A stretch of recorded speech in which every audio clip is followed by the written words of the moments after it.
شاید کہ اپنی اس بات میں غلط نہیں ہوں کہ عورت ایک لوہا ہے اور مرد ایک چمبک ہے. آپ دیکھتے ہیں لوہا جہاں رکھا رہے گا چمبک جو اس طرف جا کے سٹنے کی کوشش کرتا ہے, اس کے اندر کشش پائی جا رہی ہے اور چمبک اس طرف بھاگ رہا ہے. آدمی کوشش کرے اسلام کے قانون کو نہ توڑے. جہاں بھی عورت اور مرد ایک ساتھ رہیں گے بیچ میں شیطان آئے گا اور غلط کام کرائے گا. کوئی آدمی یہ کہ جی میری بیٹی تو بڑی نیک ہے وہ غلط کام نہیں کر سکتی, آپ کہنے کو کہہ لیجئے میرا بیٹا بڑا نیک ہے غلط کام نہیں کر سکتا, لیکن یہ تمام غلط کام یہی ہو رہے ہیں کیونکہ نبی صلی اللہ علیہ وسلم نے جو کہا وہ کبھی غلط نہیں ہو سکتا. آپ کا قول غلط ہو سکتا ہے. اگر لوگ یہ کہے میں تو بہت پارسا ہوں, بہت نیک ہوں, لڑکی سے بات بھی کرتا ہوں تو کیا ہوا میں غلط کام نہیں کرتا, تو میں کہتا ہوں کہ آپ بیمار آدمی ہیں, آپ کو ڈاکٹر کے پاس جانا چاہیے. ان تزانی حلیلۃ جاری, کہ اپنے پڑوسن کے ساتھ زنا کرے. بہت زیادہ یہ برائی عام ہے ہمارے معاشرے میں. کون ہے جو اس برائی پر کنٹرول کر سکتا ہے؟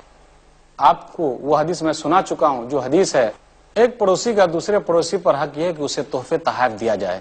صحیح بخاری کتاب الادب کتاب نمبر 78 حدیث نمبر 6017. یا نساء المسلمات لا تحقرن جارۃ لجارتها ولو فرسن شاۃ, اے مسلمان عورتوں کوئی پڑوسن اپنے پڑوسن کو حقیر نہ سمجھے, گرچہ بکری کا کھر بھی دینا پڑے تو اس کو دینے میں حقیر نہ مت سمجھو, اس کو کم مت سمجھو. جو ہمارے قریبی پڑوسی ہیں اسے پہلے دیا جائے, جو ہمارے دروازے کے قریب ہیں اسے پہلے ہدیہ دیا جائے. اگر ہمارا پڑوسی کافر بھی ہے غیر مسلم بھی ہے تو اسے بھی ہدیہ دیا جائے.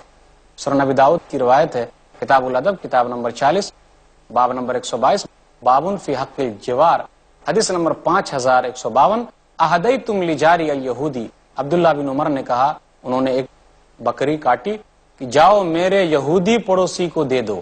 ایک پڑوسی کا دوسرے پڑوسی پر حق یہ ہے کہ اسے بھوکا نہ چھوڑا جائے. مستدرک حاکم کی روایت ہے حدیث نمبر 7307.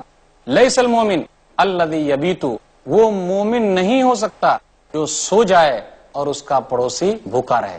یہی وجہ ہے کہ نبی صلی اللہ علیہ وسلم کہا کرتے تھے, صحیح مسلم کی روایت ہے حدیث نمبر 2625 کتاب البر والصلہ کتاب نمبر 45. یا ابا ذر اذا طبخت مرقۃ فاکثر ماءها وطعها جیرانک, اے ابو ذر جب سالن بناؤ تو تھوڑا پانی زیادہ کر دو اور اپنے پڑوسی کا خیال رکھو. ایک پڑوسی کا دوسرے پڑوسی پر حق یہ ہے کہ اس کی دیوار میں کیل ٹھوکنے دے. صحیح بخاری کتاب المظالم کتاب نمبر 46 باب نمبر 20 حدیث نمبر 2463. لا یمنع جار جارہ, کوئی پڑوسی کسی پڑوسی کو نہ روکے ان یغرز خشبۃ فی جدارہ, کہ وہ اس کے دیوار میں کیل ٹھوکے. ابو ہریرہ کہتے ہیں مالی اراکم انہا مورزین واللہ لارمین بہا بین اکتافکم, کیوں تم لوگ اعراض کر رہے ہو, میں تمہارے کندھوں کے درمیان کیل ٹھوک دوں گا. ایک پڑوسی کا دوسرے پڑوسی پر حق یہ ہے کہ جب وہ کوئی چیز بیچنے لگے تو پہلے اپنے پڑوسی کو کہے ہمارا پیسہ نہیں کرتے, نہیں دینے کا کیونکہ اسے ٹینشن چل رہا ہے نا, دوسرے کو دے دیں گے. حدیث کے اندر آیا الجار احق بسقبہ, صحیح بخاری کتاب الشفا کتاب نمبر 36 حدیث نمبر 2258. اپنے پڑوسی کو پہلے بتائے. ایک پڑوسی کا دوسرے پڑوسی پر حق یہ ہے جو تذکرہ کرتے ہیں عبداللہ بن عمر رضی اللہ تعالیٰ عنہ صحیح ترغیب و ترہیب کے اندر جلد نمبر 3 صفحہ نمبر 358. کیا کہا, جب وہ بیمار پڑے اس کی بیمار پرسی کرو, جب ضرورت پڑے تو اس کی ضرورت کو پوری کرو, جب اس کے گھر کوئی خوشی آئے اس کی خوشی میں شریک ہو جاؤ, مصیبت آئے اس کی مصیبت کو دور کرو, وہ کسی طریقے سے پریشان حال ہے تو اس کی پریشانی کو دور کرو, اور اگر وہ تجھ سے کچھ مدد مانگے تو اس کی مدد کرو, قرض مانگے قرض دو. تو یہ چیزیں پڑوسی کے تعلق سے ہے. اور وہ حدیث ہم سن چکے ہیں جو عام حدیث ہے, صحیح مسلم کتاب الذکر والدعاء کتاب نمبر 48 باب نمبر 11 حدیث نمبر 2699 کہ من نفس عن مؤمن کربۃ من کرب الدنیا نفس اللہ عنہ کربۃ من کرب یوم القیامہ ومن یسر علی معسر یسر اللہ علیہ فی الدنیا والآخرہ ومن ستر مسلما سترہ اللہ فی الدنیا والآخرہ واللہ فی عون العبد ما کان العبد فی عون اخیہ. اگر کوئی آدمی کسی کی بھی تکلیف کو دور کر دیا دنیا کی تکلیف میں سے, اللہ قیامت کی تکلیف کو دور کرے گا. اگر کسی کو آسانی کر دی اللہ اس کے لیے آسان کرے گا.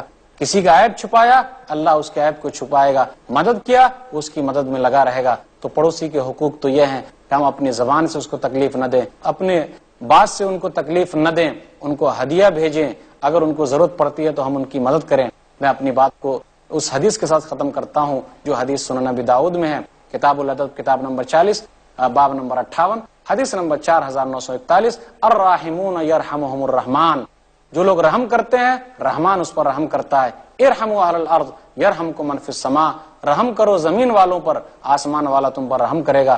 حالی نے کہا تھا کرو مہربانی تم اہل زمین پر، خدا مہرباں ہوگا عرش بری پر. وآخر دعوانا الحمدللہ رب العالمین وصلی اللہ علی نبینا محمد وآلہ وصحبہ اجمعین والسلام علیکم ورحمۃ اللہ وبرکاتہ.